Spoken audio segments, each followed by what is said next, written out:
Desde Fish Studios en la Ciudad de México, esto es Clasificación A. Hola, ¿cómo están? Bienvenidos a Clasificación A. Mi nombre es Natán Díaz y queremos dar la bienvenida a todos los que nos escuchan en diferentes partes del mundo a través de las diferentes emisoras y también a través del podcast. Gracias por acompañarnos nuevamente. Hoy tengo conmigo a dos amigos muy queridos, Josué Ortiz, el pastor Josué Ortiz. Qué gusto. El pastor Javier Domínguez, desde El Salvador. Así es. Josué ha estado aquí porque tú estás en la Ciudad de México también, hacemos muchas cosas juntos como iglesias, pero esta es tu primera vez aquí. Javier, bienvenido. Gracias, Pastor Natán. Sí, primera vez. Encantado de estar aquí en tu ciudad, pero también compartir con ustedes. Muy contento. Gracias. Y normalmente, ya les decía, grabamos este programa en el estudio y todo, pero esta vez estamos aquí en mi biblioteca en un ambiente un poco diferente. Me encanta. Pero queremos platicar acerca de la suficiencia de las Escrituras. Eso fue el tema de esta conferencia este fin de semana, donde estuvimos hablando de la importancia de que las Escrituras sean el centro, el fundamento de nuestras vidas, de la iglesia, de la familia y de la vida cristiana. Pero hay un tema que no hablamos en la conferencia y me gustaría que habláramos ahorita, que tiene que ver con la consejería bíblica que tenemos dentro de nuestras iglesias, porque siempre hay problemas, siempre hay crisis, problemas en los matrimonios, problemas con los hijos, gente que tiene conflictos de todo tipo. Ansiedad, depresión, estrés, bipolares, todo tipo de cosas hay que llegan a la iglesia. Y se ha generado esta idea cada vez más de que para poder lidiar con ese tipo de cosas, uno tiene que recurrir a los expertos, a los que han estudiado psicología o psiquiatría y se han especializado en lo que llaman enfermedades mentales o trastornos de personalidad, de mentales, lo que sea. Y la iglesia ha tenido la tendencia a decir, sí, ok, si tenemos un problema, ve con el experto para que, si llegas a la iglesia y tienes un problema, ve con el experto para que él te ayude o ella te ayude con esta situación. Pero otra vez, aquí regresamos al principio de la suficiencia de las Escrituras. ¿Es la Biblia suficiente para realmente poder ayudar a la gente con el problema que sea? De raíz, estamos hablando de raíz. ¿Cuál es la raíz, el corazón del problema de la gente? ¿Es la Biblia realmente lo único que necesitamos?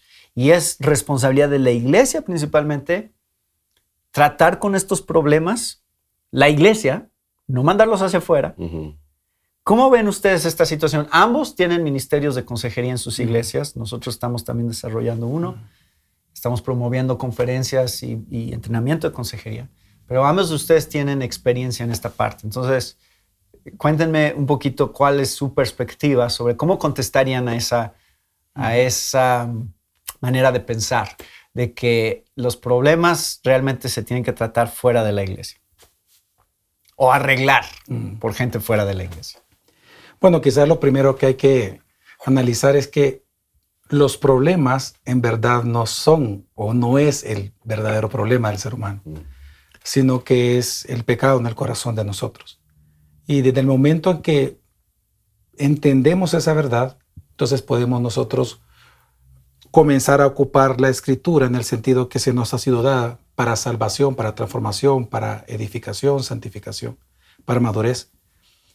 Y también entender de que la psicología junto con otras filosofías, porque al final la psicología no es una ciencia, no pasa el método científico. Entonces, al ser una filosofía, entendemos de que es parte de la creación, de decir, está debajo de la revelación natural y por lo tanto tiene grandes deficiencias. La psicología lo único que observa del ser humano es el producto de la caída, mas no puede dar ninguna solución a eso. Entonces somos nosotros en la iglesia, los pastores y los encargados en general de la consejería, poder comenzar a guiarlos a ellos a través de la Escritura para que también ellos puedan comprobar, como dice la Biblia en Romanos 12, para que puedan comprobar cómo la Escritura renueva el entendimiento. Y obviamente pues todo comienza con el corazón, con la salvación y el creer en Jesucristo. Entonces Es un gran problema realmente porque más en este tiempo donde tenemos una sociedad performativa, una cultura muy dada a la imagen y a creer cualquier tipo de filosofías, las mismas personas muchas veces llegan con una creencia tan arraigada de que la Biblia es insuficiente. Pero la Biblia misma nos enseña, Salmo 19, 2 Timoteo 3, Hebreos 4, nos enseña que la Biblia es viva, es eficaz y por lo tanto suficiente para este tipo de problemas. Sí, totalmente de acuerdo. Lo que tú planteas, Natán, creo que es parte del problema de ver al ser humano con la tricotomía, que es cuerpo, espíritu, alma, en contra de la dicotomía que es espíritu y cuerpo. Porque la tricotomía podría enseñar esa parte, bueno, el cuerpo lo ve el médico, el alma, el espíritu lo ve el pastor y la parte del alma la ve el psicólogo, la ven los expertos. Entonces es una deficiencia que es exactamente lo que tú estás mencionando. Bueno, vamos a mandarlos con los expertos porque la iglesia se encarga de la parte espiritual. Y nosotros creemos, no, el ser humano está creado con dos partes, que es cuerpo y alma y espíritu, y a veces se intercambia con palabra corazón o tu mente, la parte más interna, y es la iglesia la encargada de tratar con los aspectos espirituales del ser humano. Y claro, el cuerpo pues tiene su parte con los médicos o la parte que le corresponde. Pero también eso te lleva al tema del por qué o qué es más bien lo que el ser humano está buscando. Porque cuando tú vas a un doctor, tú buscas alivio de tu cuerpo, ¿no? Y lo que tú estás planteando en la pregunta también te lleva a pensar que muchas personas lo que buscan es alivio de sus problemas. Claro. Y la consejería bíblica no damos alivio a los problemas. La consejería bíblica te ayuda a conformarte a la imagen de Cristo en medio de cualquier que sea tu problema.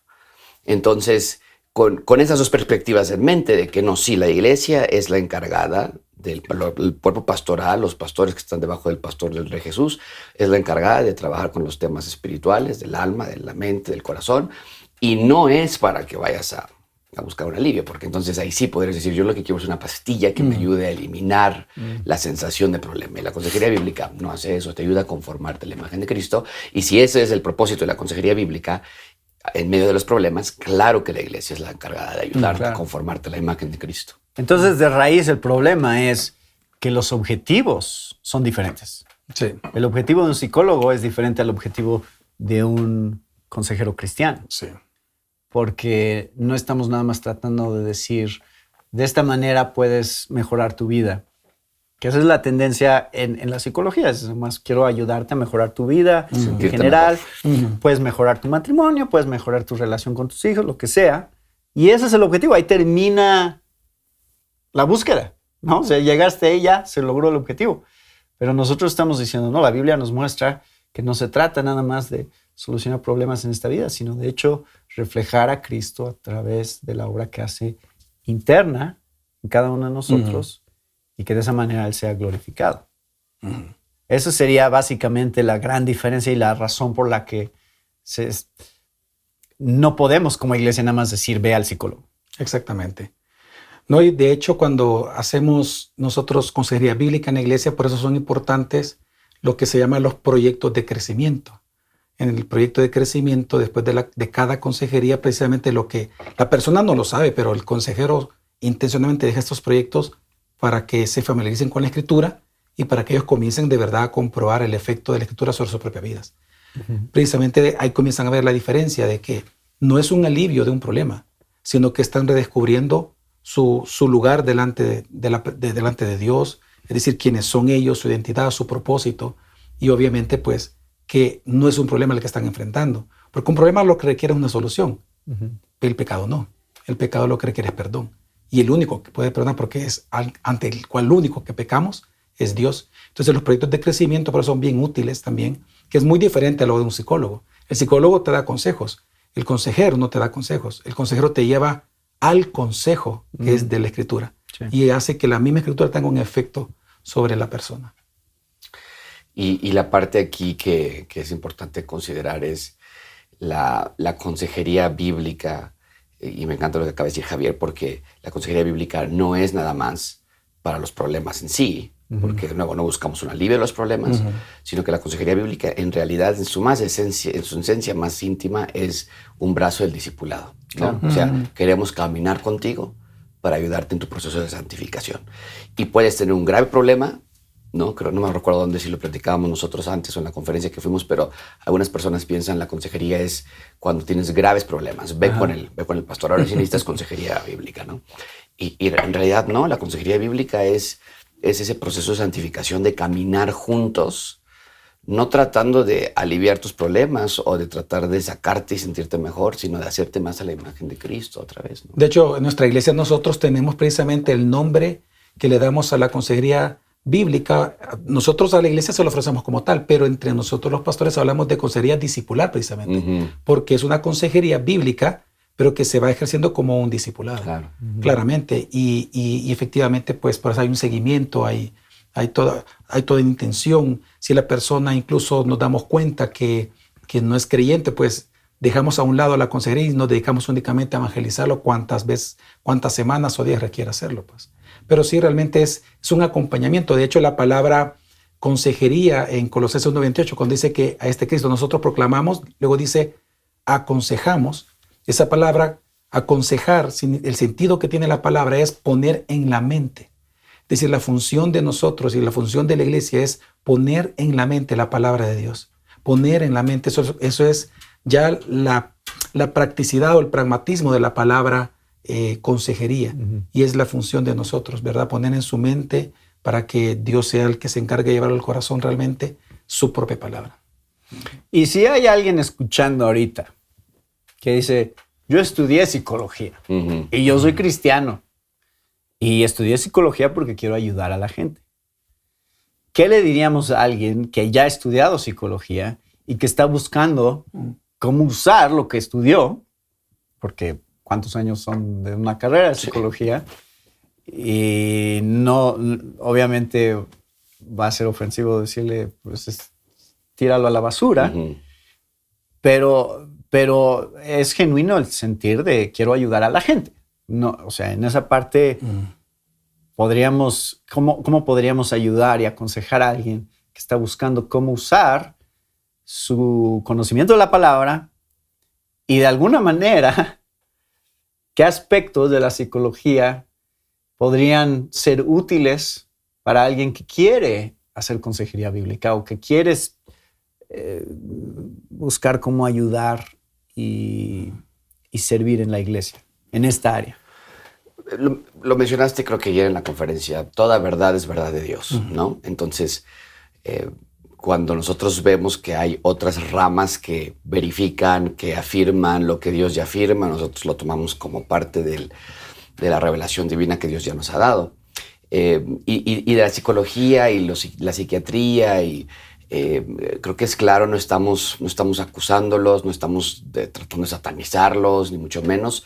En realidad, si uno lee los manuales de psicología, son buenísimos para obtener toda la observación que ellos han tenido a lo largo de años y de un deseo genuino de ayudar a las personas, ¿no? Y poder ver todas las conductas del ser humano que se desarrollan de pronto de un problema y cómo se van desarrollando y floreciendo, y que somos los seres humanos tan predecibles muchas veces, y esa clase de observación es extraordinaria. El problema de la psicología no tanto es la observación, sino la interpretación. Claro. Entonces es ahí donde se queda corta, y no es que sea corta por sí misma, a propósito, porque no quiere ayudar, sino porque hay una deficiencia en la suficiencia que tiene como para poder ayudar a las personas. Claro. Y ahí es donde entra la palabra de Dios, y la palabra de Dios es suficiente para ayudarnos. Entonces, lo que observa la psicología, nosotros también lo podemos agradecer, apreciar, pero entonces nosotros sí tomamos un camino distinto, y yo le diría a esa persona que es psicóloga o psicólogo: ocupa tu experiencia en la parte que has sido entrenado para observar la conducta del ser humano, para ver actitudes predecibles que pueden repetirse y demás, y ocúpalo, y ahora ten aquella herramienta que es suficiente para ayudar a esas personas que tú ya sabes, tal vez, ¿no? Una familia que tiene problemas de alcoholismo, una familia que tiene problemas de adulterio, tú ya sabes las probables situaciones que van a ocurrir en generaciones futuras o en la misma persona que está en esa clase de pecado, de delito. Ahora ayúdalo con la escritura a que pueda salir de ese hoyo. Entonces, en cuanto al diagnóstico, es útil. en cuanto a las soluciones donde no lo es. Sí, totalmente. O sea, el poder observar cuál es el problema.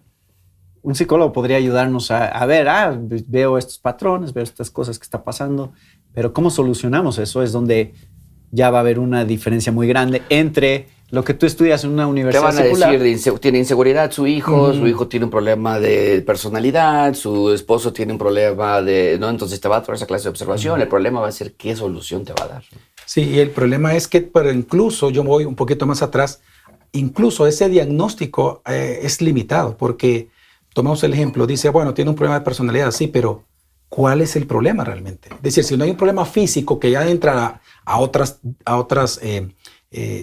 ramas de la ciencia médica, pero si no tiene problemas físicos, sí, yo creo que la psicología es bastante limitada incluso en identificar el problema, porque ellos están preparados, han sido educados para ver el problema, pero no para ver pecados. Claro. Entonces tiene que cambiar su cosmovisión. Por eso es que mi recomendación a los psicólogos que son cristianos, número uno, es que si aman a Cristo y si aman a la iglesia, entonces que se sometan ellos mismos a la Escritura. Que entiendan que la Biblia sí es suficiente y que estudien teología. Ya estudiaron la psicología, ahora que estudien la teología. Es decir, que aprendan a ver al ser humano como Dios lo ve. Claro. La psicología va a llegar a un momento en el cual va a quedar debajo de la teología. La teología es, se quería desde el tiempo de la Reforma, se hablaba de que la teología es la reina de todas las ciencias. Y precisamente porque todas son sirvientas de la teología. Y la psicología podría ser una buena sirvienta, pero hasta el punto de tomar datos, de organizar información, de establecer unas bitácoras. Para eso es muy bueno la psicología. Pero realmente aún el diagnóstico yo lo limito un poco y definitivamente no da ninguna solución ante cómo Dios ve el problema del ser humano. De hecho, Santiago dice, ¿dónde vienen vuestros celos, vuestras guerras, vuestros pleitos? ¿Que acaso no es de estos ídolos, pasiones que combaten en vuestros miembros? ¿No? Es decir, el mismo Santiago está hablando que en el corazón hay ídolos que están batallando todo el tiempo. ¿Quién va a ser el primero en ser satisfecho por la persona que está sintiendo, percibiendo eso? Eso no lo ve la psicología. Pero el psicólogo lo puede aprender. A ver, en el sentido de que si él es un teólogo y estudia teología, entonces perfectamente puede ver unas circunstancias, ahondar probablemente mejor que nosotros algunas circunstancias problemáticas, pero lo va a llevar la Biblia a entender que el problema de la persona está en el corazón. Sí. Y a llevarlo a Cristo. Claro. ¿Cuáles son algunas de las maneras en las que ustedes han visto que porque yo ahorita hablé de psicólogos en la iglesia y bueno, ahí eso es un tema. Pero ¿cuáles son algunas de las maneras en las que sutilmente la psicología sí influye en la iglesia o empieza a tener ciertas maneras de cambiar la perspectiva de la gente? Porque estamos bombardeados de temas de psicología. Y les estoy preguntando a ustedes, yo tengo una que puedo pensar que tiene que ver con la crianza de los niños. He visto un cambio a lo largo de los años donde cada vez más alguien dentro de la iglesia te diría, no, yo no le pego a mis hijos. Porque eso es como una actitud negativa que va a reforzar como percepciones negativas de opresión. Y entonces hay algunos que están escuchando esto en sus escuelas o en otros medios donde inclusive dicen no puedes, no uses la palabra no. Si vas a ver a tus hijos, no los veas hacia abajo, tú ponte a su nivel, ponte en el piso para que estemos al mismo nivel, porque no quieres dar la impresión de que tú estás por encima de ellos. Hay todas esas cosas que yo estoy empezando a escuchar dentro de la iglesia porque la están escuchando allá afuera y creen que son buenas ideas.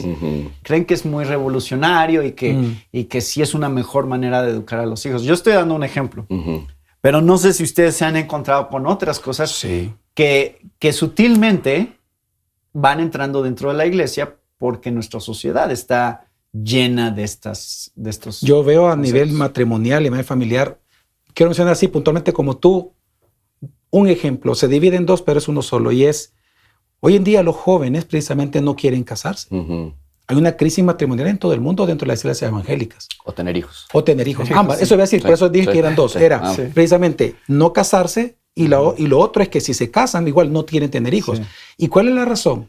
que quieren realizarse. Ujú. Entonces entran en este término psicológico de realización personal, de buscar el superhombre, desarrollar el superhombre, individualismo, y que por lo tanto pues tú tienes el derecho porque es tu cuerpo, es tu vida, es tu matrimonio si llega a estar casado.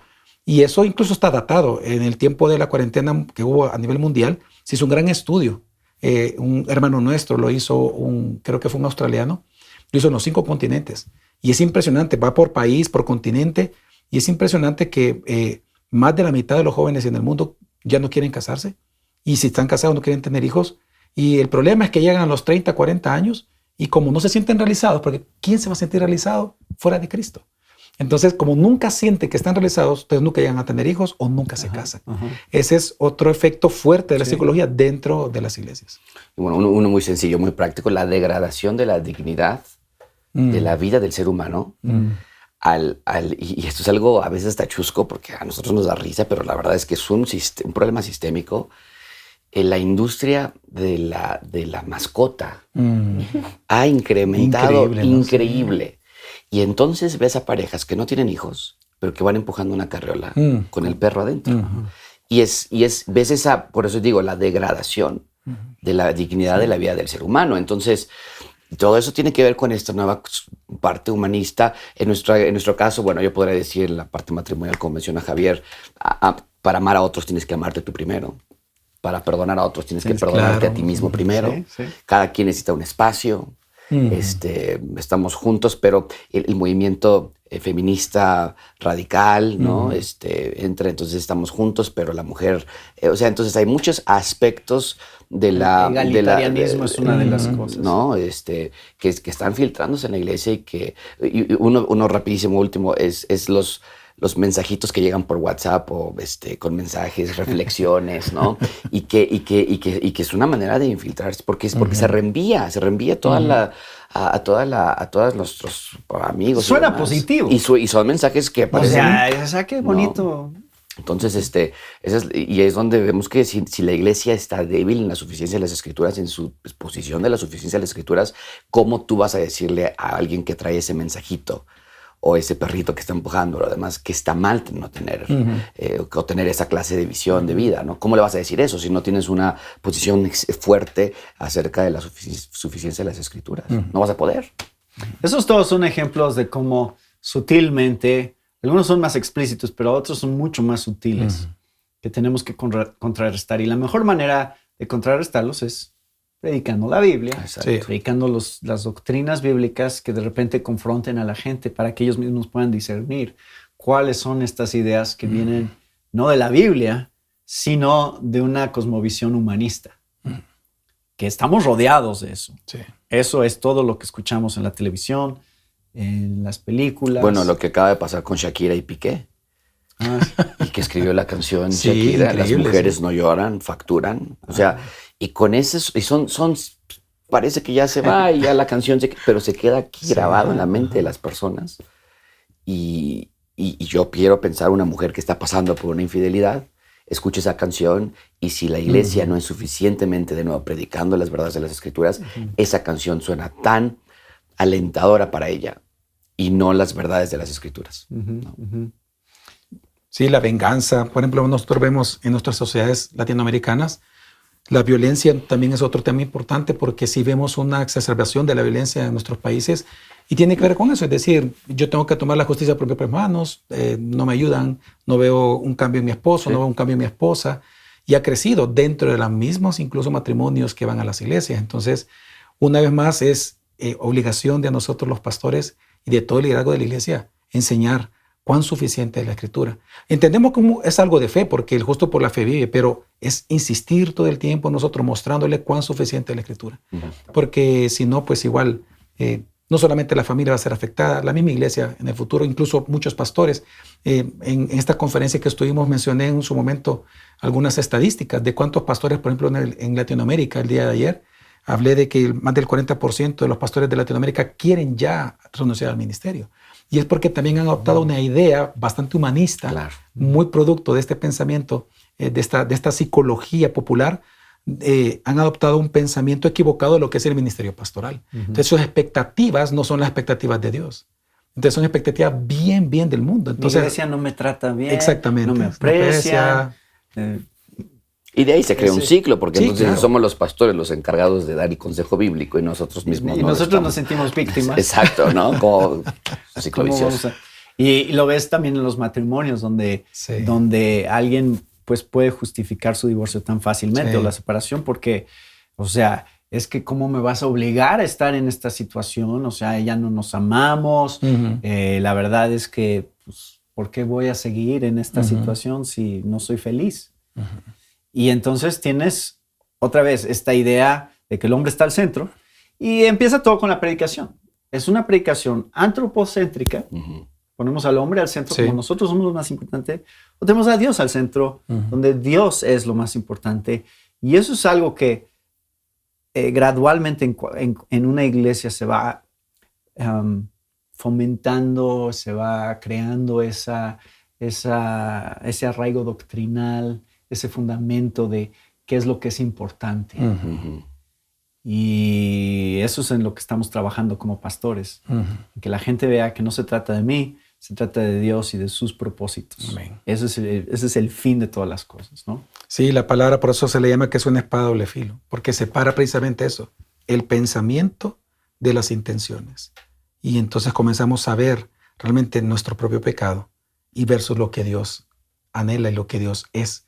Y entonces de ahí viene ya una transformación de nuestra vida. Ujú. La consejería bíblica es confiar en Dios y en su palabra, que Él va a hacer en el momento adecuado lo que nosotros quisiéramos hacer más rápidamente.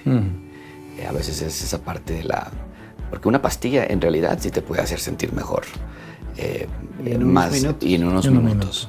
Pero como pastores debemos de cuidar esa parte de decir, no, mi trabajo es dar el consejo y el consejero, que es Dios, va a trabajar en el corazón de nuestros miembros. Pues muchas gracias, Javier. Muchas gracias, Josué. Esto es una probada un poquito del tema de consejería bíblica y por qué creemos que este tipo de entrenamiento es importante en Latinoamérica. Queremos que más iglesias investiguen, busquen cómo fomentar verdadera consejería bíblica dentro de sus iglesias para que realmente la transformación sea de acuerdo a la voluntad de Dios en las vidas de las personas y no nada más sean soluciones temporales y que tienen que ver nada más con nosotros y nuestros intereses. Entonces, queremos animar a todos a que busquen, hay muchas opciones en línea, consejería bíblica, Sí. pero también estamos promoviendo conferencias de consejería aquí en la Ciudad de México, que va a haber próximamente, y entonces queremos tener estas conversaciones justamente para que piensen, para que analicen cuáles son las prioridades en cada iglesia en cuanto a cómo ayudar a la gente. Bueno, muchas gracias. De verdad que es un placer estar aquí y te animo y les animo y los felicito de verdad por ese taller que van a dar ustedes de consejería. Qué importante es eso. Y animo a aquellos pues, que están viendo este programa y que están escuchando, ¿no? A que decidan venir aquí a México a tomar precisamente este curso de consejería. Y dependiendo de cuándo salga este video y las personas cuándo lo vean también, si se perdieron ya la conferencia que tú vas a tener, la que nosotros vamos a tener, cada año estamos tratando de hacer esto y hay opciones como lo mencionas. línea. Y en línea, Sí, claro, sí, sí. claro. Buenísimo. Pues gracias, Josué. Gracias, Javier. Gracias, Natán. Natán. Y gracias también a todos ustedes que nos acompañaron con otro tema de interés para la familia de hoy. Se despide de ustedes, Natán Díaz. Esto fue una producción de Fish Studios. Para más información visita clasificaciona.com.